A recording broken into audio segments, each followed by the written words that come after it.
दोस्तों नमस्कार, मैं हूं रोहित कौशिक और आप देख रहे हैं रोहित संवाद। दोस्तों सबसे पहले आपसे विनम्र निवेदन है कि आप हमारे YouTube चैनल रोहित संवाद को सब्सक्राइब करके और हमारे Facebook पेज रोहित संवाद को फॉलो करके जन सरोकार की पत्रकारिता को अपना समर्थन दें। बेल आइकन भी दबा दें ताकि जब भी हमारी नई वीडियो अपलोड हो तो आपको उसका नोटिफिकेशन मिल जाए। इस वीडियो को लाइक कर, शेयर कर और इस वीडियो पर कमेंट कर भी आप हमारी आवाज़ को बुलंद कर सकते हैं। दोस्तों आज रविवार और कविता स्तंभ में हम सुप्रसिद्ध कवि महेश चंद्र पुनेठा के कविता संग्रह अब पहुंची हो तुमसे कुछ कविताओं का पाठ करेंगे। इस संग्रह में प्रकाशित एक कविता का शीर्षक है कितना खतरनाक है, कितना खतरनाक है।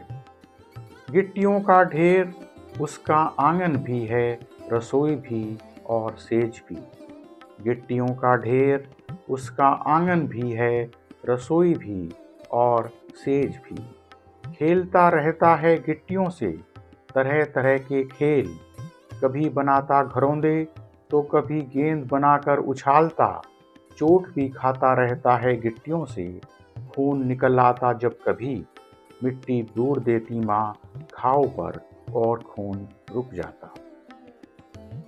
खेलता रहता है गिट्टियों से तरह तरह के खेल, कभी बनाता घरौंदे तो कभी गेंद बनाकर उछालता। चोट भी खाता रहता है गिट्टियों से, खून निकल आता जब कभी। मिट्टी बूर देती माँ घाव पर और खून रुक जाता। चोट खाना जैसे उसकी आदत बन गई हो, कुछ देर रोता है फिर खुद ही हो जाता है चुप। चोट खाना जैसे उसकी आदत बन गई हो, कुछ देर रोता है फिर खुद ही हो जाता है चुप।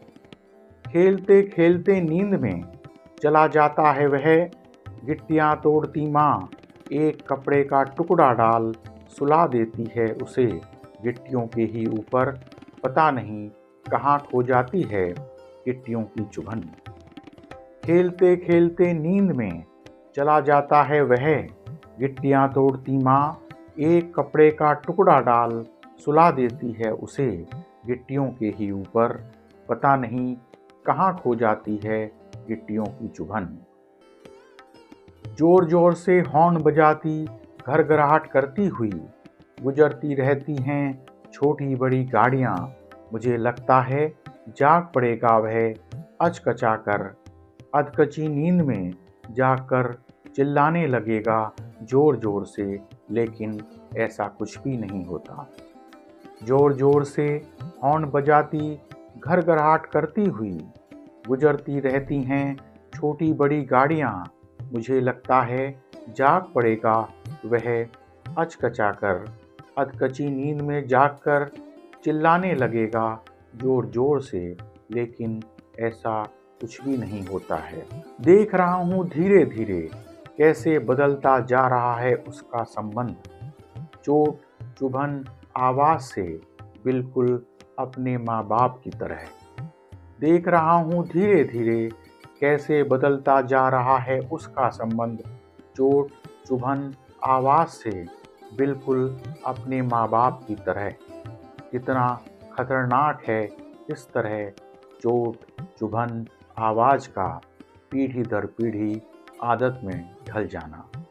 कितना खतरनाक है इस तरह चोट चुभन आवाज का पीढ़ी दर पीढ़ी आदत में ढल जाना, पीढ़ी दर पीढ़ी आदत में ढल जाना।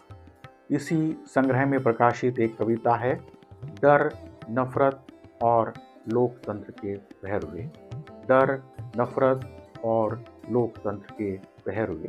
डरे हुए लोग ही डर को हथियार की तरह प्रयोग करते हैं, समय समय पर नफरत की उसमें सान चढ़ाते हैं। डरे हुए लोग ही डर को हथियार की तरह प्रयोग करते हैं, समय समय पर नफरत की उसमें सान चढ़ाते हैं। जहाँ लेंटिना और गाजर घास पैदा हो जाती है, वहाँ अन्य वनस्पतियाँ नहीं पनप पाती हैं कभी, भूमि बंजर हो जाती है, यही हाल नफरत का भी है। जहाँ लेंटेना और गाजर घास पैदा हो जाती है, वहाँ अन्य वनस्पतियाँ नहीं पनप पाती हैं कभी, भूमि बंजर हो जाती है, यही हाल नफरत का भी है। उन्हें पूरा विश्वास है नफरत पर, एक ना एक दिन जरूर वह उनके काम आएगी, दरअसल वे प्रेम से वंचित लोग हैं। उन्हें पूरा विश्वास है नफरत पर, एक ना एक दिन जरूर वह उनके काम आएगी, दरअसल वे प्रेम से वंचित लोग हैं।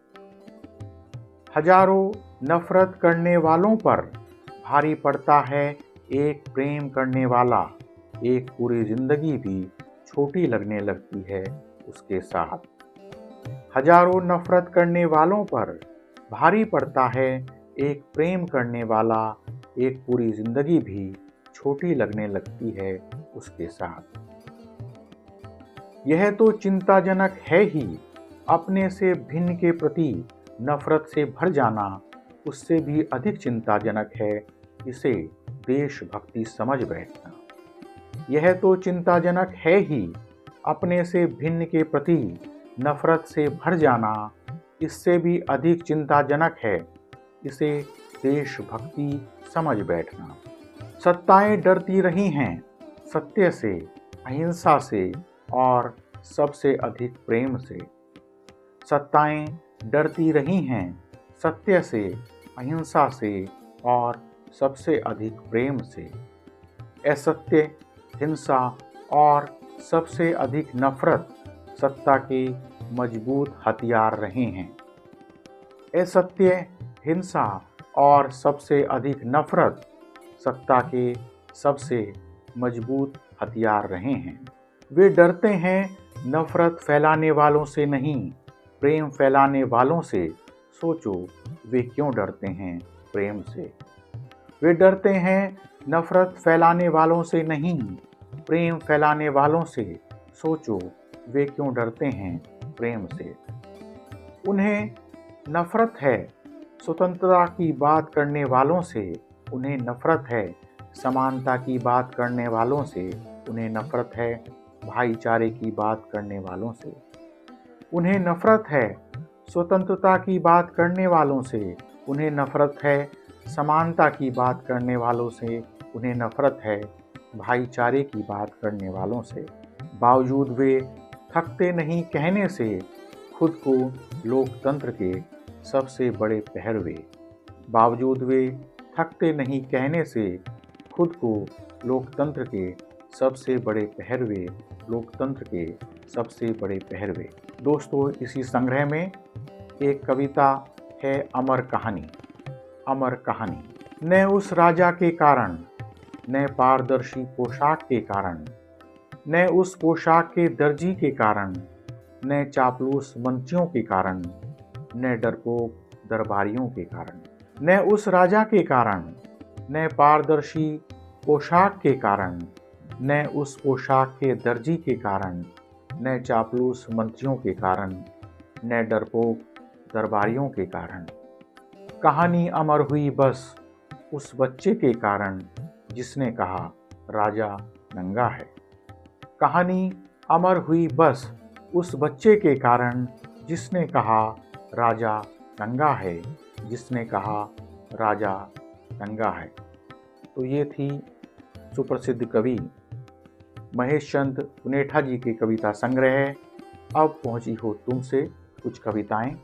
आज इतना ही, जल्दी ही मिलेंगे एक नए मुद्दे के साथ। नमस्कार।